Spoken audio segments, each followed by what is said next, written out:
Mhm. Uh,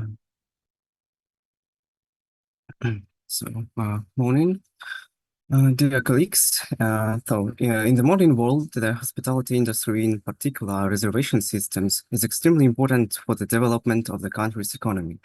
But it is exposed to various threats and challenges. Therefore, for high quality protection, it is necessary to conduct a detailed analysis of potential dangers and their possible consequences. A clear confirmation of the danger is shown in statistics where the average cost of a data breach in the hospitality industry in 2023 was 3.36 million compared to 2.92 million in 2022. There is a 14 increase over the year.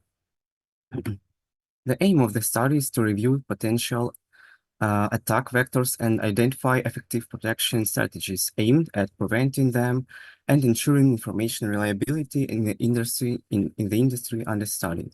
The main objective of the work is to analyze possible threats and vulnerabilities that exist primarily in the context of booking hotels and other hospitality services through the online platforms. Identify potential attack scenarios that could cause negative consequences for users and business using existing or new vulnerabilities in security and booking systems. Identify possible consequences of successful action by attackers and investigate existing methods of protection against attacks.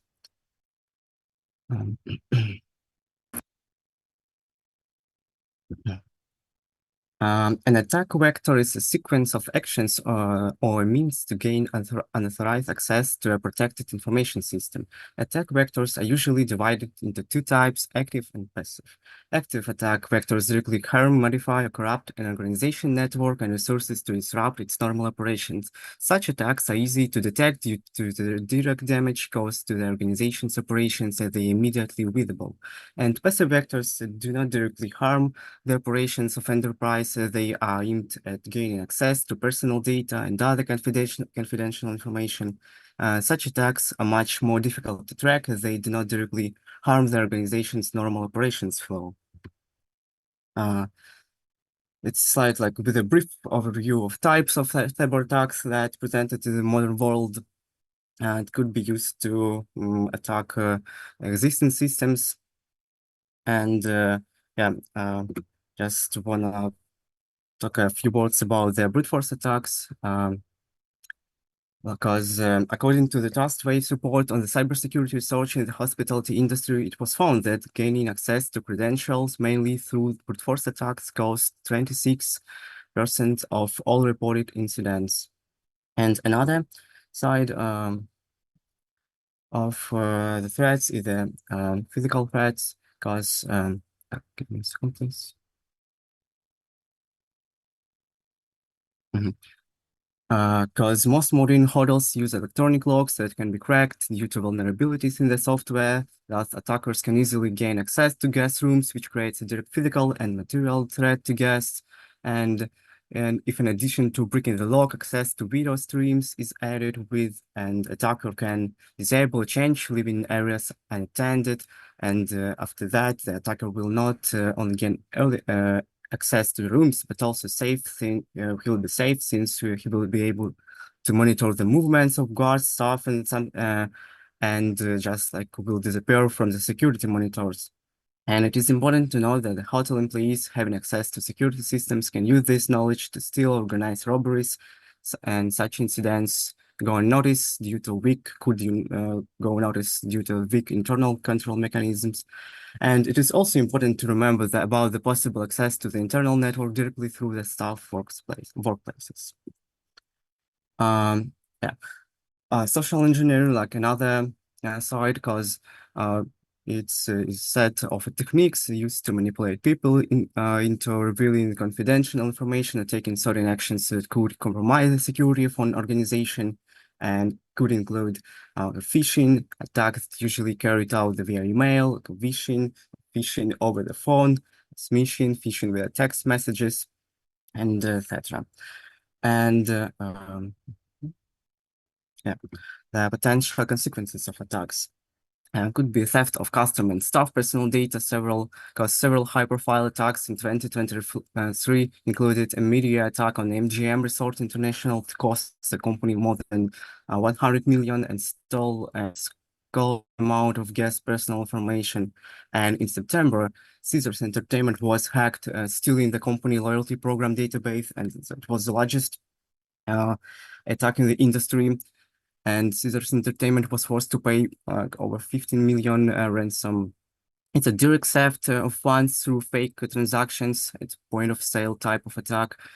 It's a loss of reputation because cyber attacks are often heavily covered by the media, especially when they affect large or well-known hotel chains, and negative articles, news stories, and social media discussions can significantly damage brand reputation.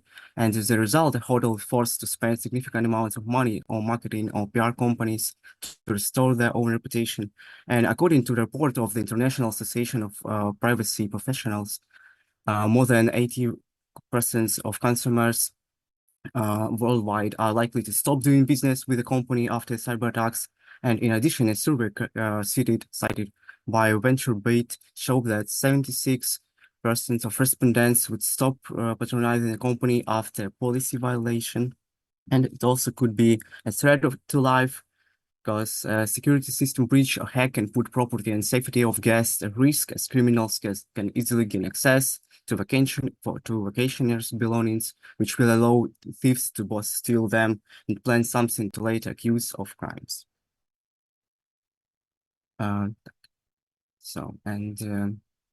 Here presented the different ways to prevent attacks. And since the countless potential attack vectors, information security system must consider of many components and subsystem. And it could be software bill of materials, like a document that describes in detail all the components of software package, including the libraries, dependencies, modules, and licenses used to create the software. It's a CVSS, Common Vulnerability Scoring System, that presented as a standardized vulnerability assessment system in information security that assigns a numerical score to vulnerabilities. It could be CVE, system for identifying and cataloging vulnerabilities and exposures in software and hardware. And the main component of information network protection today such systems as antiviruses, intrusion detection and prevention system, firewalls, CIM system, VPN, IAM, DLP system controls protect confidential information from unauthorized access, use or transfer, and as well as web applications that protect against various attacks such as SQL injections, CSS, cross-site scripting, and DOS attacks. It should be remembered that despite the strength of the system internal protection, it can be compromised by the user himself.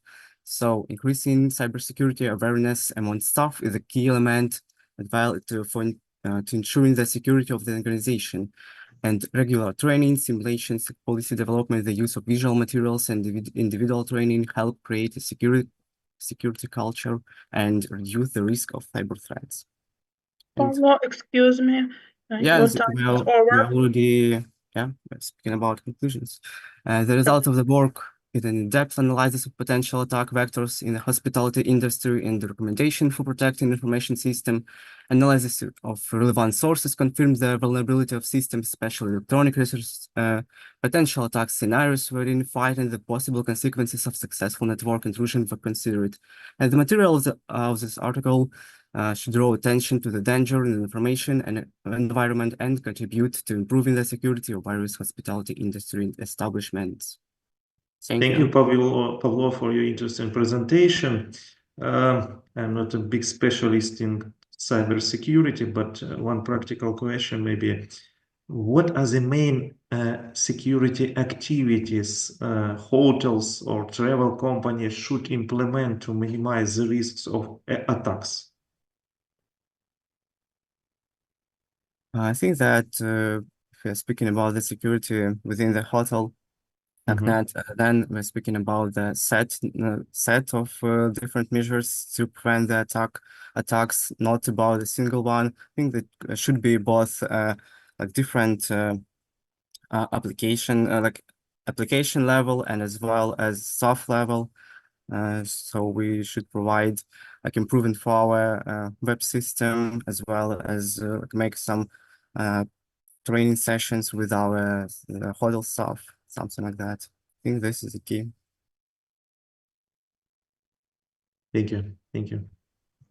Dmitro, can I ask a question? Pablo, really, Yes. really interesting presentation, but I want to ask you, have you thought about the rate or how to estimate the rate of cybersecurity? How we can estimate?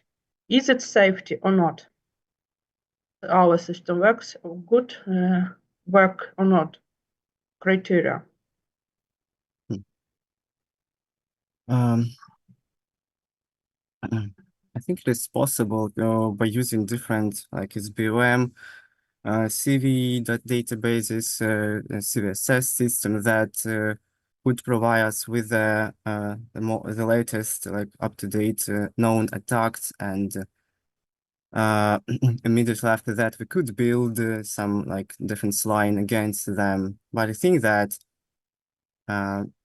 it could be quite difficult to say about that if I'm speaking about the like some new type of attacks that weren't presented within these databases. Maybe something like that. Okay, thank you. Are any questions from our participants? Thank you, Pablo. I think we should go to next presentation.